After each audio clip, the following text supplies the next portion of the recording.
Good morning students, कैसे हो मेरे प्यारे दोस्तों। तो आप सब ने यंग मॉड्यूलस को समझ लिया, मॉड्यूलस ऑफ रिजिडिटी को समझ लिया। अब उसके बेस वाले थोड़े बहुत न्यूमेरिकल्स, उसको ध्यान रखना, बहुत ही बढ़िया, बहुत ही मोस्ट आईएमपी न्यूमेरिकल्स है जो आपको एमसीक्यू के टाइप्स में अलग अलग जगह पे पूछे जाएंगे।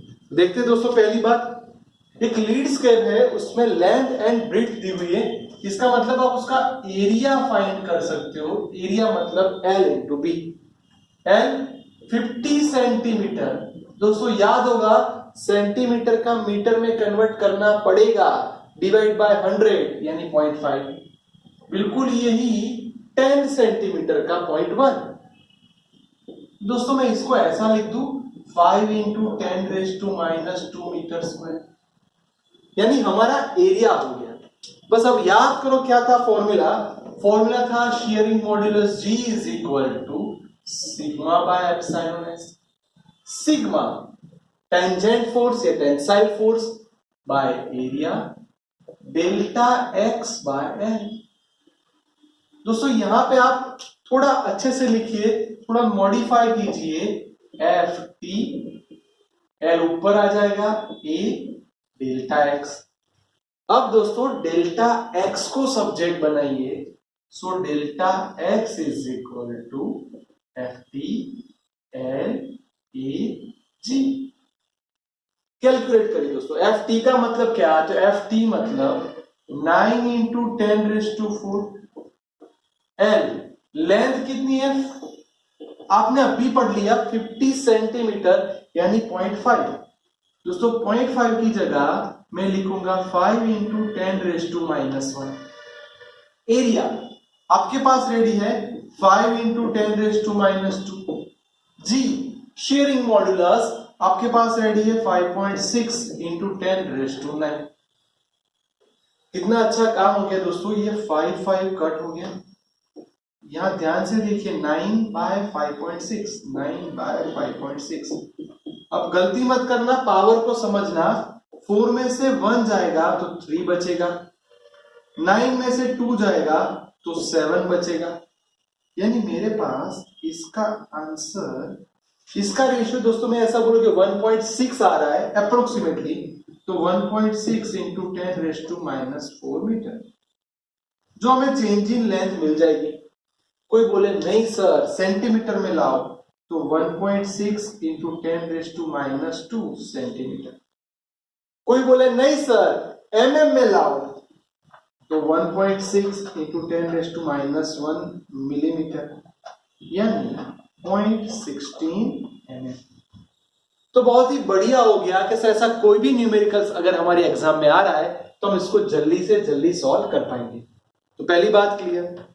दूसरी बात, हमें एक ह्यूमन पिरामिड की बात बोलिए। आपने कई जगह पे सर्कस देखा होगा, गोल्डन सर्कस, वहां पे एक आदमी नीचे लेटा हुआ है।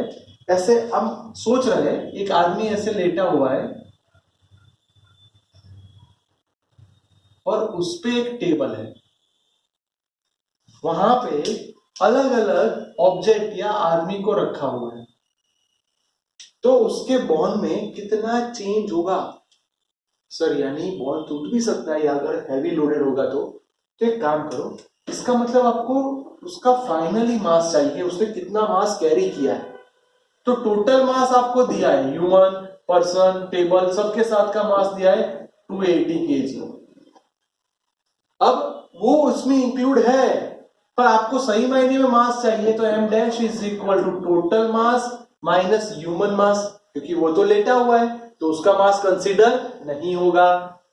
तो 280 माइनस 60 यानी 220 kg। यानी ये दो, उसके पांव और उसके हाथ ने कितना मास कैरी किया है, इतना मास। चलो sir done.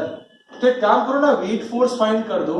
F is equal to mg, 220 g की वैल्यू दोस्तों 9.8, अप्रोक्सीमेटली 2156 न्यूटन।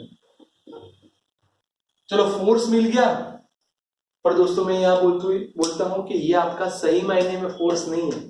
अगर मैं इसको वेट फोर्स W लिख रहा हूं तो फोर्स डिवाइड बाय 2, क्योंकि जितना भी फोर्स कैरी करेगा वो दो पार्ट में डिवाइड हो जाएगा, उसके हैंड्स एंड उसके लेग्स के अंदर, यानी 2156 डिवाइड बाय 2 1078। दोस्तों ये मैंने अप्रोक्सीमेटली वैल्यू लिखी है। सर डन, वेट क्लियर हो गया। चलो तो यंग मॉड्यूलस आप जानते हो फॉर्मूला, यंग मॉड्यूलस मतलब स्ट्रेस अपॉन स्ट्रेन। आपको स्ट्रेन चाहिए तो स्ट्रेन मतलब sigma upon young modulus, sigma force by area. Sir force की जगह आपको क्या लेना पड़ेगा, वेट। चलो रेडी रेडी दोस्तों, फास्ट फास्ट। वेट आपका हो गया ये 1078। नीचे एरिया, एरिया यानी ये रहा रेडियस। याद करो दोस्तों, एरिया यानी पाई आर स्क्वायर, पाई की वैल्यू 3.14, इसका स्क्वायर करो दोस्तों तो 4 इंटू 10⁻⁻⁴।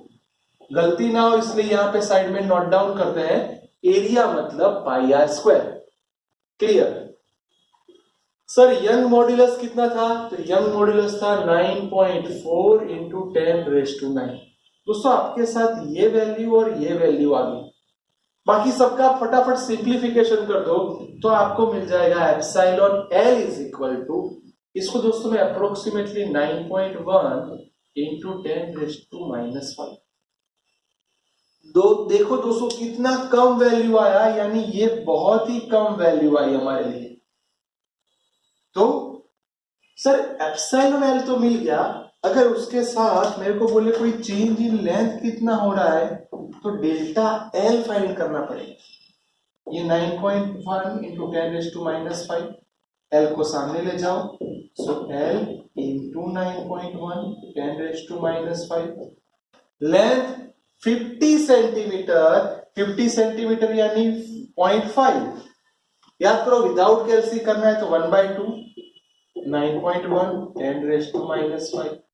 दोस्तों डायरेक्ट लिख सकता हूं 90 का हाफ 45, यानी इसको मैं लिख दूं 4.5 इंटू 10⁻⁵। दोस्तों मैंने यहां पे कोई भी जगह पे कैलसी का यूज नहीं किया है, मैंने अप्रोक्सीमेटली सारी वैल्यू लिखी। दोस्तों ये कितना कम आया देखो सही, ये चेंज इन लेंथ बॉन्ड के अंदर कितना कम माइनर चेंज होगा। सर दो चीज क्लियर है, एक और, कॉपर एंड स्टील दोनों की लेंथ अलग है, यंग मॉड्यूलस अलग है, पर रेडियस सेम है। तो इसका मतलब मैं एरिया का फॉर्मूला पाई आर स्क्वायर, पाई का मतलब 3.14, इसका स्क्वायर 9 इंटू 10⁻⁻⁶ मीटर स्क्वायर, ये मैंने पहले लिख दिया।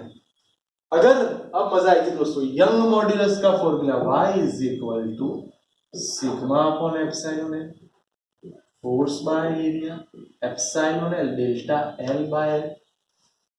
दोस्तों अगर मैं यहां से डेल्टा एल को सब्जेक्ट बनाता हूं तो मेरे पास ऐसा एक बढ़िया सा इक्वेशन आ गया। मैंने ये इक्वेशन क्यों लाया, क्योंकि ये इक्वेशन के हिसाब से मैं कॉपर और स्टील के दो अलग अलग फॉर्मूला लिख सकता हूं। चलो दोस्तों पहली बात, मैं कॉपर का C लिखता हूं, स्टील का S लिखूंगा। Force area, sir force area change नहीं हो रहा, वो तो फिक्स है। Length yes sir, Young modulus yes sir, यहां भी फोर्स एरिया सेम है, लेंथ अलग है, यंग मॉड्यूलस अलग है। तो आप दोस्तों कैलकुलेट करो कि total length delta L is equal to delta L C plus delta L S. चलो डेल्टा एल वैसा का वैसा फास्ट दोस्तों, इसकी जगह पे वैल्यू पुट करो एफ बाय ए।